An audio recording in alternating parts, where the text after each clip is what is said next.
여러분은 혹시 오늘 아침 식탁에 무엇을 올리셨나요?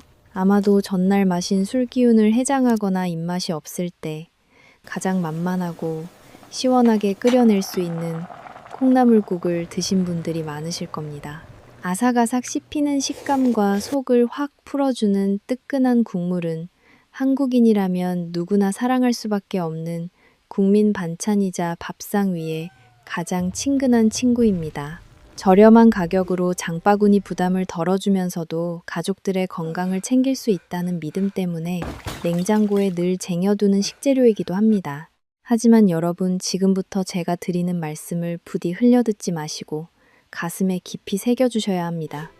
우리가 몸에 좋다고 굳게 믿고 매일같이 먹었던 이 콩나물이 조리 과정에서 사소한 실수 하나만 있어도 더 이상 약이 아니라 여러분의 혈관을 긁어내는 날카로운 면도날이 될 수 있다는 충격적인 사실을 알고 계셨나요? 심지어 특정 음식과 함께 먹는 순간 콩나물은 콩팥을 서서히 녹여버리는 치명적인 독극물로 돌변하여 평생을 투석기에 의존하며 살아가게 만들 수도 있습니다. 특히 몸의 해독 기능이 떨어지고 면역력이 약해지는 60살 이상의 분들에게 잘못된 콩나물 섭취는 단순한 실수가 아니라 생명 단축을 재촉하는 시한폭탄과도 같습니다. 반갑습니다. 저는 누리신장내과 전문의 남현진입니다.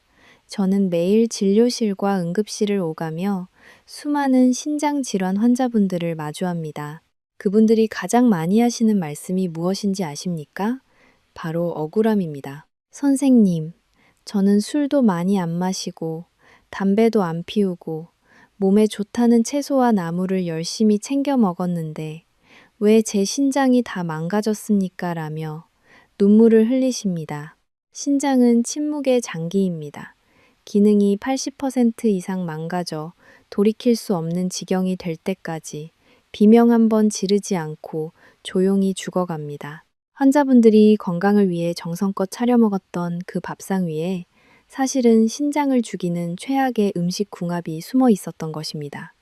오늘 영상에서는 제가 병원에서 직접 목격한 안타까운 환자분들의 사례를 통해 콩나물이 독이 되는 최악의 궁합 3가지와 반대로 죽어가는 신장도 살려내고 혈관을 뻥 뚫어주는 기적의 콩나물 섭취 공식 3가지를 모두 공개하겠습니다. 오늘 내용을 끝까지 시청하신다면 여러분은 단돈 1,000원으로 망가진 콩팥을 되살리는 최고의 비법을 얻어가시게 될 겁니다.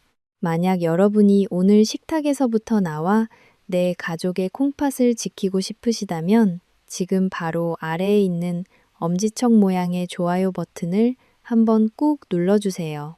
이것은 단순한 클릭이 아닙니다.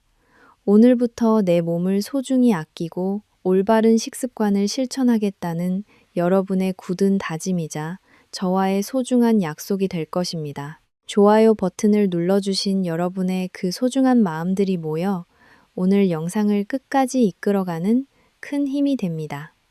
여러분의 그 다짐이 헛되지 않도록 지금부터는 콩나물이 가진 진짜 얼굴에 대해 이야기해 보려 합니다. 아마 여러분 중 대다수는 콩나물을 그저 1,000원짜리 지폐 한 장으로 살 수 있는 가장 만만한 반찬거리 정도로만 생각하셨을 겁니다. 하지만 저는 매일같이 투석기를 돌리며 생사의 기로에 선 환자분들을 지켜보는 신장내과 전문의로서 감히 말씀드립니다. 우리가 하찮게 여겼던 이 콩나물이야말로 콩팥이 망가지기 직전인 노년의 몸을 구원할 수 있는 마지막 동아줄이 될 수 있습니다. 제가 근무하는 인공신장실의 환자분들이 가장 후회하는 것은 거창한 보약을 챙겨 먹지 못한 것이 아닙니다. 바로 평소에 내 몸을 지탱해주는 기본 식재료의 힘을 간과했다는 점입니다. 사실 콩나물은 수백 년 전 우리 선조들이 이미 그 놀라운 효능을 간파하고 귀중한 약재로 사용해왔던 역사적인 식품입니다. 고려시대에 편찬된 향약 구급방이라는 의학 서적을 보면 콩나물을 대두황이라는 아주 웅장한 이름의 약재로 기록하고 있습니다. 대두황이라는 이름은 콩이 발아하면서 생명력이 응축된 상태를 의미합니다. 또한 동의보감에서도 콩나물은 근육과 뼈가 쑤시고 아플 때 치료제로 쓰이며 몸에 열을 내리고 염증을 억제하는 효과가 탁월하다고 기록되어 있습니다. 그렇다면 현대의학의 관점에서 보았을 때 콩나물은 왜 노년기 신장 건강의 핵심 열쇠가 되는 것일까요? 그 비밀은 바로 근육에 숨겨져 있습니다. 나이가 들면서 가장 무서운 것은 암이나 치매가 아니라 바로 내 몸의 근육이 소리 소문 없이 사라지는 근감소증입니다. 우리의 몸은 60대가 넘어가면서부터 근육이 빠지는 속도가 걷잡을 수 없이 빨라지는데 우리나라 60세 이상 인구의 무려 30%가 근감소증을 앓고 있습니다. 신장내과 의사인 제가 근육 감소를 그토록 경계하는 이유는 바로 근육이 우리 몸에서 가장 큰 설탕 저장소이자 혈당 조절 장치이기 때문입니다. 건강한 허벅지 근육은 혈액 속의 포도당을 쑥쑥 빨아들여 저장해두는 거대한 댐 역할을 합니다. 그런데 나이가 들어 근육이 말라버리면 갈 곳을 잃은 포도당들이 혈액 속에 그대로 남아 넘쳐 흐르게 됩니다. 이렇게 혈관을 타고 떠돌아다니는 끈적끈적한 당독소는 결국 우리 몸의 정수기인 콩팥을 공격하여 망가뜨립니다. 즉, 근육이 없으면 혈당이 잡히지 않고 혈당이 잡히지 않으면 콩팥은 반드시 무너지게 되어 있습니다. 바로 이 지점에서 콩나물의 진가가 발휘됩니다. 콩나물은 밭에서 나는 소고기라고 불리는 콩이 발아한 상태입니다. 놀랍게도 콩나물 전체 중량의 무려 40%가 순수한 단백질로 이루어져 있습니다. 소화 기능이 떨어지고 치아가 약해서 고기를 씹기 힘든 어르신들에게 콩나물은 위장에 부담을 주지 않으면서도 질 좋은 식물성 단백질을 섭취할 수 있는 최고의 보양식입니다. 고기를 먹어야만 근육이 생긴다는 편견을 버리셔야 합니다. 콩나물 속에 들어있는 양질의 단백질은 빠져나가는 근육을 붙잡아주는 강력한 접착제 역할을 합니다. 비싼 영양제를 드시기 전에 식탁 위에 콩나물 한 접시를 더 올리는 것이야말로 내 몸의 근육됨을 보수하고 신장을 지키는 가장 확실한 투자가 되는 것입니다. 하지만 아무리 좋은 명약인 대도한 콩나물이라도 어떻게 먹느냐에 따라 그 결과는 천차만별입니다. 앞서 말씀드린 것처럼 잘못된 섭취 방식은 오히려 독이 될 수 있습니다. 그렇다면 과연 우리는 이 귀한 콩나물을 어떻게 먹어야 하며 무엇을 조심해야 할까요? 지금부터 제가 알려드리는 내용을 놓치지 마시고 꼭 귀담아 들어주시길 바랍니다. 이 중요한 정보를 정기적으로 받아보고 싶으시다면 영상 아래에 있는 구독 버튼을 눌러주세요. 여러분의 작은 실천이 건강한 100세 인생을 만드는 첫걸음이 됩니다. 구독 버튼을 눌러주신 여러분의 건강한 미래를 응원하며 콩나물의 놀라운 효능에 이어 이제는 생명을 지키기 위해 반드시 피해야 할 첫 번째 금기 사항을 말씀드리겠습니다. 앞서 우리는 콩나물이 근육을 지켜주는 고마운 식재료라는 사실을 알았습니다. 하지만 이 고마운 콩나물이 식탁 위에서 어떤 친구를 만나느냐에 따라 여러분의 콩팥을 쥐어짜는 악마로 돌변할 수 있다는 사실을 명심하셔야 합니다. 그 최악의 궁합 첫 번째이자 대한민국 노년의 신장을 망가뜨리는 주범은 바로 소금, 그리고 우리가 너무나 사랑하는 국밥 문화입니다. 한국인이 질병으로 사망하는 원인 1위부터 3위까지가 바로 암과 심장질환, 그리고 폐렴이라고 합니다. 그런데 이 모든 질병의 기저에 깔려있는 가장 위험한 습관이 무엇인지 아십니까? 바로 짠맛에 중독된 입맛입니다. 세계보건기구에서 정한 성인 기준 하루 나트륨 섭취 권장량은 2000mg 이하입니다. 이는 소금으로 환산하면 밥숟가락 반 스푼 정도인 5g에 불과합니다. 하지만 우리가 식당에서 흔히 사 먹는 콩나물 해장국이나 국밥 한 그릇에는 이미 이 하루 권장량을 훌쩍 넘기는 어마어마한 양의 나트륨이 녹아 있습니다. 많은 분들이 이렇게 생각하십니다. 콩나물에는 칼륨이 풍부해서 나트륨을 배출해 주니까 괜찮지 않냐고 말입니다. 천만의 말씀입니다. 콩나물의 칼륨이 나트륨을 배출하는 속도보다 소금물인 국물이 콩팥을 공격하는 속도가 훨씬 더 빠르고 치명적입니다. 의학적으로 설명해 드리겠습니다. 그리고 이를 우리가 짠 콩나물국을 국물까지 싹 비우면 혈액 속의 나트륨 농도가 급격하게 치솟습니다. 이때 우리 몸은 삼투압 현상으로 인해 세포 속에 있던 수분을 혈관 안으로 빨아들입니다. 쉽게 말해 혈관이 물로 꽉 찬 물풍선처럼 팽팽하게 부풀어 오르는 것입니다. 이렇게 되면 혈압이 수직 상승하게 되고 팽창된 혈액을 걸러내야 하는 콩팥의 사구체는 엄청난 압력을 받게 됩니다. 결국 콩팥의 미세한 필터들이 높은 압력을 견디지 못하고 터져버리거나 딱딱하게 굳어버리게 되는데 이것이 바로 고혈압성 신장 질환입니다. 특히 제가 가장 경고하고 싶은 최악의 식습관은 따로 있습니다. 바로 펄펄 끓는 뚝배기에 밥을 바로 말아 드시는 국밥 습관입니다. 이것은 단순히 짠 국물을 먹는 것과는 차원이 다른 문제입니다. 갓 지은 뜨거운 밥을 끓고 있는 국물에 넣으면 밥알의 전분이 급격하게 불어나면서 젤리처럼 변하는 호화 현상이 일어납니다. 이때 불어난 밥알은 스펀지처럼 변해서 짠 국물을 모조리 흡수해버립니다. 여러분이 숟가락으로 국물을 떠먹지 않는다고 해도 국물에 말아진 밥을 먹는 순간 밥알 속에 갇힌 소금물을 100% 섭취하게 되는 것입니다. 이것은 식사가 아니라 소금 폭탄을 위장으로 투하하는 것과 다를 바가 없습니다. 제가 이토록 강하게 말씀드리는 이유는 진료실에서 마주했던 너무나도 가슴 아픈 사연 때문입니다. 잊을 수 없는 환자분이 계십니다. 68살의 김 어르신 이야기입니다. 그분은 일찍 아내와 사별하고 홀로 지내시며 딸 하나를 훌륭하게 키워 시집 보낸 우리 시대의 전형적인 아버지셨습니다. 서울로 시집간 딸은 혼자 계신 아버지가 끼니를 거르실까봐 걱정되는 마음에 조리가 간편한 인스턴트 콩나물국 포장 제품을 매달 택배로 보내드렸습니다. 시중에서 파는 간편식 국물 요리는 보존성을 높이고 맛을 내기 위해 나트륨 함량이 가정식보다 월등히 높을 수밖에 없습니다.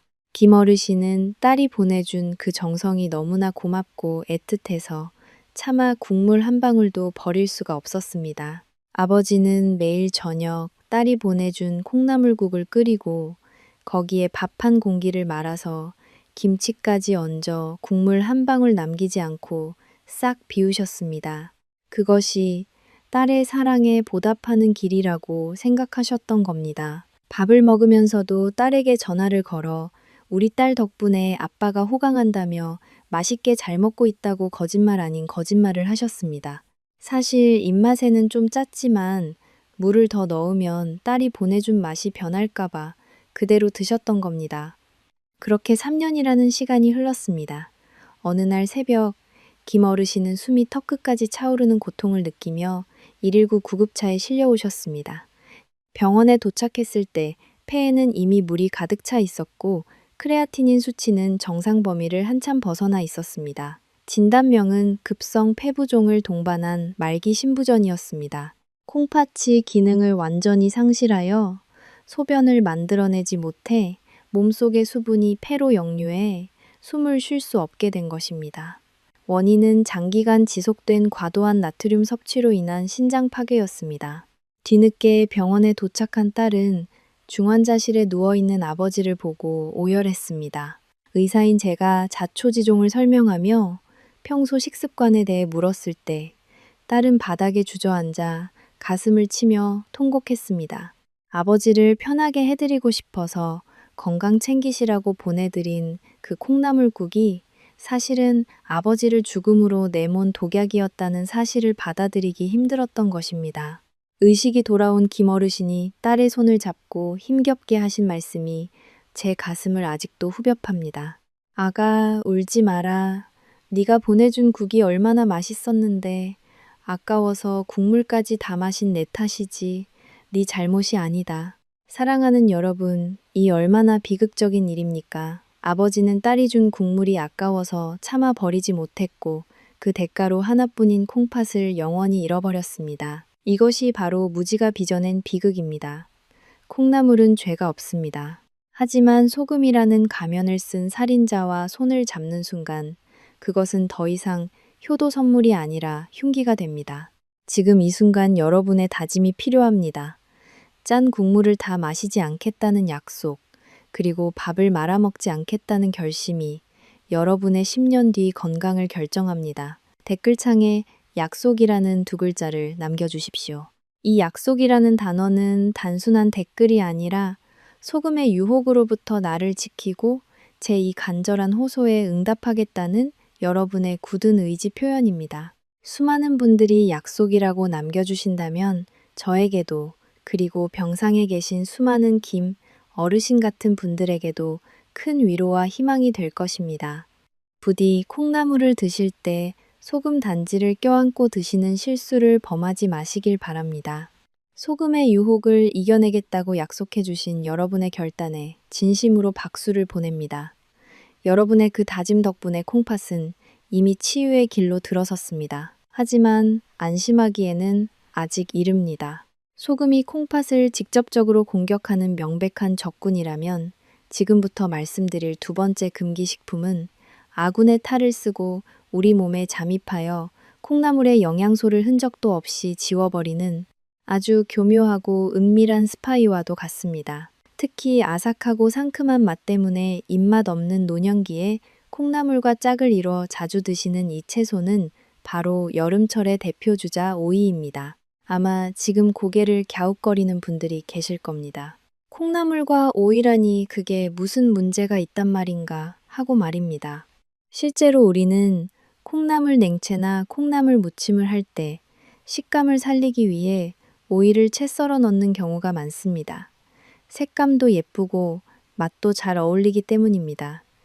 하지만 의학적으로 보았을 때 이 두 가지의 만남은 영양학적 참사에 가깝습니다. 그 이유는 바로 오이 속에 숨겨진 아스코르비나아제라는 효소 때문입니다. 콩나물은 꼬리에 비타민C가 집중되어 있는 천연 비타민 저장고입니다. 나이가 들면 단순히 감기 예방뿐만 아니라 혈관의 탄력을 유지하기 위해서도 비타민C는 생명수와 같습니다. 그런데 우리가 콩나물과 오이를 함께 썰어서 버무리는 순간 오이 껍질 속에 갇혀있던 아스코르비나아제라는 효소가 밖으로 튀어나옵니다. 이 효소는 비타민C를 분해하고 파괴하는 성질을 가지고 있습니다. 문제는 우리가 오이를 칼로 잘게 썰면 썰수록 이 효소의 활동 범위가 넓어진다는 것입니다. 오이를 얇게 채 썰어 콩나물과 섞는 행위는 마치 콩나물이 가지고 있는 영양소라는 보물창고에 불을 지르는 것과 같습니다. 결국 여러분은 배부르게 한 접시를 다 드셨을지 몰라도 정작 몸속 세포들은 비타민을 한 톨도 공급받지 못하고 굶주리게 되는 헛된 섭취를 하게 되는 것입니다. 이 이론적인 설명보다 여러분의 가슴에 더 깊이 와닿을 이야기를 하나 해드려야겠습니다. 이 이야기는 제가 만난 환자분들 중 가장 가슴 시리고 안타까웠던 노부부의 사연입니다. 70살의 박 어르신과 평생을 천식과 기관지염으로 고생하신 아내 이 할머니의 이야기입니다. 박 어르신은 평생 부엌 근처에는 가본 적도 없는 무뚝뚝한 경상도 남자였습니다. 하지만 할머니가 폐렴 후유증으로 몸져 누우시고 입맛마저 잃어가자 할아버지는 서툰 솜씨로 칼을 잡기 시작하셨습니다. 할아버지는 어디선가 콩나물이 기침에 좋고 폐를 튼튼하게 한다는 이야기를 들으셨습니다. 아내를 살리겠다는 일념 하나로 할아버지는 매일 시장에 가서 가장 싱싱한 콩나물을 사오셨습니다. 그런데 물컹한 식감 때문에 아내가 잘 먹지 못하자 할아버지는 아삭한 오이를 듬뿍 넣고 새콤달콤하게 무쳐보았습니다.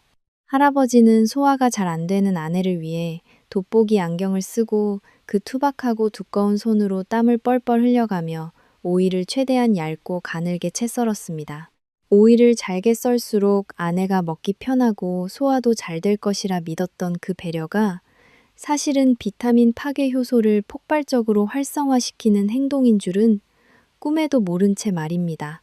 다행히 할머니는 그 아삭한 소리가 좋다며 할아버지가 해준 콩나물 오이 무침을 끼니마다 맛있게 드셨습니다. 그렇게 지극정성으로 간호한 지 2달이 지났습니다. 하지만 이상하게도 할머니의 기침은 잦아들지 않았고 오히려 얼굴은 더 창백해지고 기력은 바닥으로 떨어졌습니다. 결국 정기 검진을 위해 저를 찾아오셨을 때 저는 할머니의 혈액 검사 결과에서 심각한 영양 불균형과 면역력 저하 소견을 발견했습니다. 제가 조심스럽게 평소 식단에 대해 여쭤보았을 때 할아버지는 자랑스럽게 말씀하셨습니다. 우리 집사람 입맛 살리려고 내가 매일 콩나물에 오이 썰어 넣고 무침을 해줍니다. 비타민 많이 먹으라고요. 그 말을 듣는 순간 저는 말문이 막혔습니다. 그리고 차마 입이 떨어지지 않았지만 의사로서 사실을 말씀드려야만 했습니다. 어르신, 정말 죄송하지만 오이랑 콩나물을 같이 드시면 영양소가 다 파괴됩니다. 할머니는 그동안 콩나물의 껍데기만 드신 거나 다름없습니다. 그 순간 진료실에는 무거운 침묵이 흘렀습니다. 잠시 후 할아버지의 어깨가 가늘게 떨리기 시작했습니다. 할아버지는 거칠어진 자신의 두 손을 내려다보며 어린아이처럼 울먹이셨습니다. 나는 그것도 모르고 나는 내 손으로 할멈을 굶기고 있었구나. 내가 무식해서 아픈 사람을 더 힘들게 했구나. 할아버지의 굵은 눈물방울이 주름진 손등 위로 뚝뚝 떨어졌습니다. 그 눈물은 단순한 슬픔이 아니었습니다. 사랑하는 사람을 위해 최선을 다했지만 무지 때문에 오히려 해를 끼쳤다는 죄책감과 회한의 눈물이었습니다. 옆에 계시던 할머니가 힘없는 손을 들어 할아버지의 손을 잡으며 말씀하셨습니다. 여보, 나는 당신이 해줘서 다 약인 줄 알고 먹었소. 당신 잘못 아니오. 그 모습을 지켜보던 저도 간호사도 눈시울을 붉힐 수밖에 없었습니다. 부디 오늘 이 영상을 보신 여러분만큼은 박 어르신과 같은 실수를 하지 않으시길 바랍니다. 콩나물 무침을 하실 때는 오이 대신 차라리 색감을 위해 당근을 넣으시거나 다른 채소를 활용하십시오. 굳이 오이가 드시고 싶다면 콩나물 반찬을 다 드시고 난 후에 따로 드시는 것이 좋습니다. 그것이 여러분의 밥상을 지키고 사랑하는 가족의 건강을 지키는 현명한 지혜입니다. 작은 유키, 누군가에게는 생명이 되고 누군가에게는 평생의 후회를 막아주는 방패가 됩니다.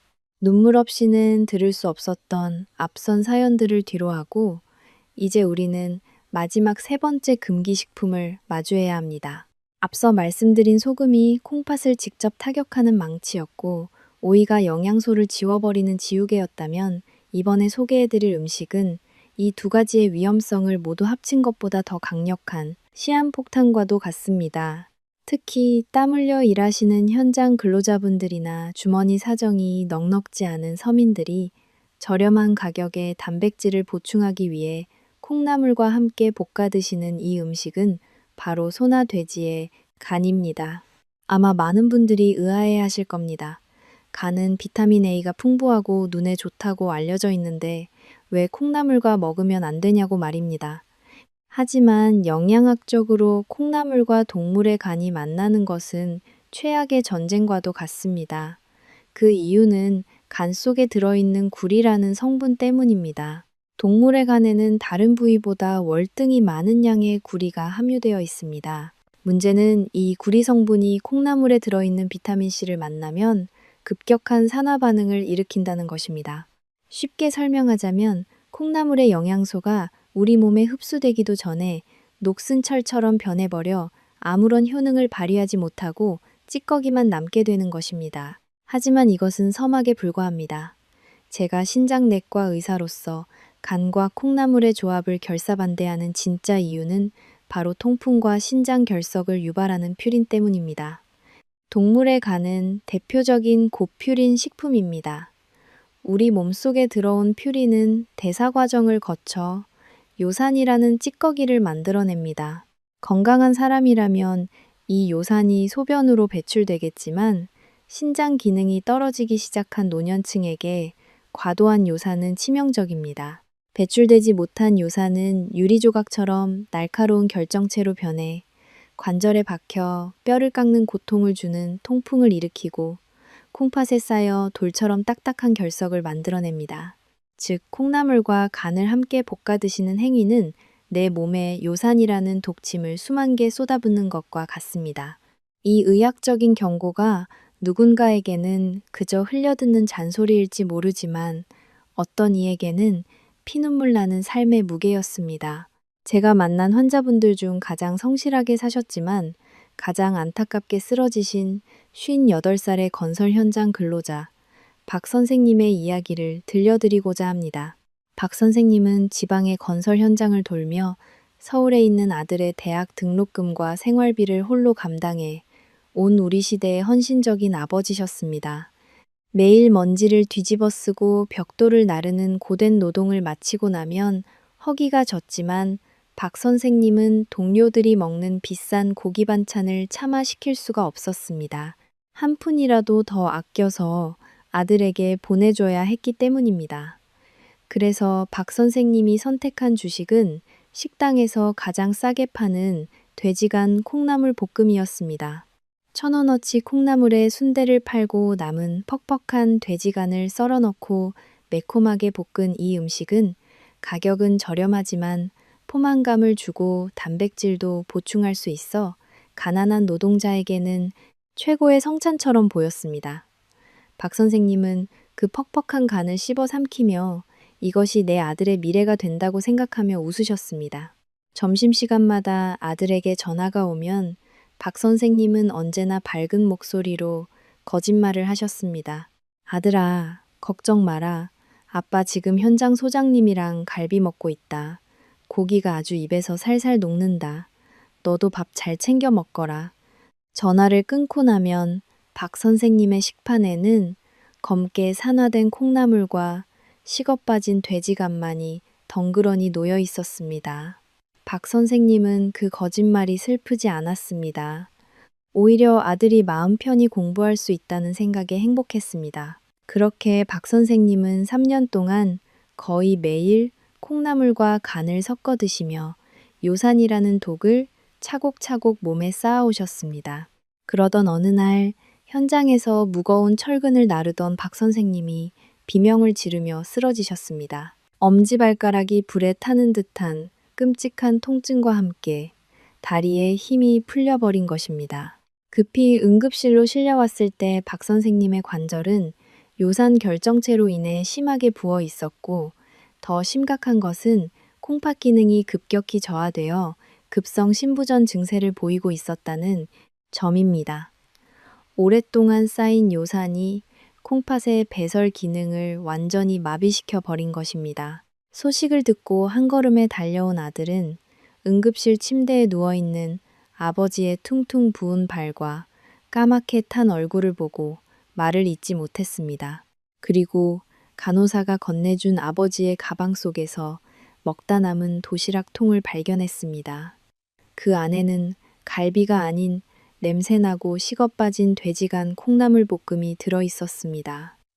아들은 그 도시락 통을 부둥켜 안고 병원이 떠나가라 오열했습니다. 아빠는 맨날 고기 먹는다면서 이게 뭐야, 나 공부시키려고 이런 쓰레기 같은 걸 드시고 몸을 망치신 거야. 사랑하는 여러분, 이 세상의 모든 아버지와 어머니들은 위대합니다. 하지만 그 위대한 희생이 무지로 인해 비극으로 끝나서는 안 됩니다.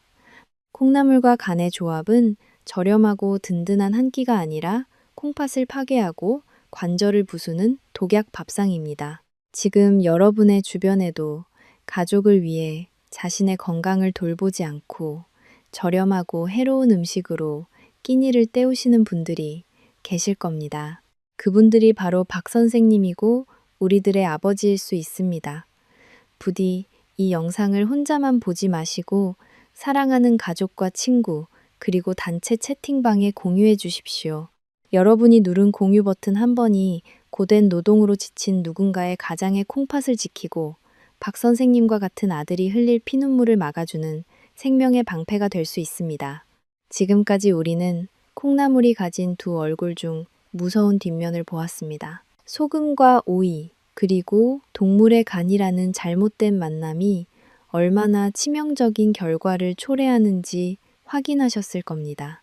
아마 영상을 보시면서 냉장고에 있는 콩나물을 다 갖다 버려야 하나 겁이 나신 분들도 계실 겁니다. 하지만 부디 안심하십시오. 지금부터 제가 들려드릴 이야기는 공포가 아니라 희망입니다. 앞서 말씀드린 독들을 모두 피해가면서 콩나물의 효능을 100배, 1000배 끌어올려 죽어가는 신장도 살려내는 기적의 짝꿍들을 소개해드리겠습니다. 그 첫 번째 주인공은 바로 따뜻한 양의 기운을 가득 품은 채소 부추입니다. 한의학적으로 보았을 때 콩나물과 부추의 만남은 마치 차가운 겨울과 따뜻한 봄이 만나 생명을 틔우는 것과 같은 완벽한 음양의 조화라고 할 수 있습니다. 콩나물은 태생적으로 차가운 성질, 즉 한성을 가지고 있습니다. 그래서 평소에 배가 차거나 소화 기능이 떨어진 어르신들이 콩나물을 많이 드시면 설사를 하거나 배가 아픈 경우가 종종 있습니다. 이것을 한의학에서는 비위허한이라고 부릅니다. 비장과 위장이 차갑고 허약하다는 뜻입니다. 이렇게 차가운 뱃속에 차가운 성질의 콩나물이 들어오니 탈이 날 수밖에 없는 것입니다. 바로 이때 필요한 것이 부추입니다. 부추는 예로부터 기양초라고 불렸습니다. 양기를 일으켜 세우는 풀이라는 뜻입니다. 부추는 성질이 매우 따뜻하고 매운맛을 가지고 있어 우리 몸의 신진대사를 활발하게 하고 뱃속을 훈훈하게 데워주는 역할을 합니다. 차가운 콩나물과 뜨거운 부추가 만나면 서로의 단점은 상쇄되고 장점만을 극대화하는 환상적인 궁합이 탄생합니다. 마치 물과 불이 만나 적절한 온도의 생명수를 만들어내는 것과 같습니다. 하지만 부추가 콩나물의 최고의 짝꿍인 진짜 이유는 따로 있습니다. 바로 간과 신장의 밀접한 관계 때문입니다. 우리 몸에서 피를 해독하는 공장은 간이고 해독된 피를 걸러서 소변으로 내보내는 정수기는 신장입니다. 만약 간이 지쳐서 독소를 제대로 해독하지 못한 채 더러운 피를 신장으로 보내면 신장은 그 독소를 처리하느라 과부하가 걸리고 결국 망가지게 됩니다. 즉, 콩팥을 살리려면 가장 먼저 간을 도와줘야 합니다. 동의보감에서 부추는 간의 채소라고 불릴 만큼 간 기능을 회복시키는 데 탁월한 효능을 가지고 있습니다. 부추를 먹어 간이 깨끗한 피를 만들어주면 콩팥은 무리하게 일할 필요 없이 휴식을 취하며 기능을 회복할 수 있는 것입니다. 그렇다면 이 귀한 부추를 콩나물과 어떻게 먹어야 약이 될까요? 여기서부터는 제가 의사로서 처방해드리는 구체적인 요리법이니 메모를 준비하셔도 좋습니다. 가장 중요한 것은 비율입니다. 콩나물과 부추의 황금 비율은 2대 1입니다. 콩나물이 2줌이라면 부추는 1줌을 준비하십시오. 이 비율이 음과 양의 균형을 맞추는 가장 이상적인 비율입니다. 그리고 조리 과정에서 반드시 지켜야 할 철칙이 하나 있습니다. 바로 10초의 미학이라고 부르는 열충격 요법입니다. 콩나물은 비린내를 없애기 위해 3분 정도 삶아야 하지만 부추는 다릅니다. 부추 속에 들어있는 알리신이라는 성분은 열에 매우 약합니다. 이 알리신이 바로 혈관을 청소하고 피를 맑게 하는 핵심 성분인데 부추를 콩나물과 함께 넣고 푹 끓여버리면 알리신이 모두 파괴되어 죽은 음식이 됩니다.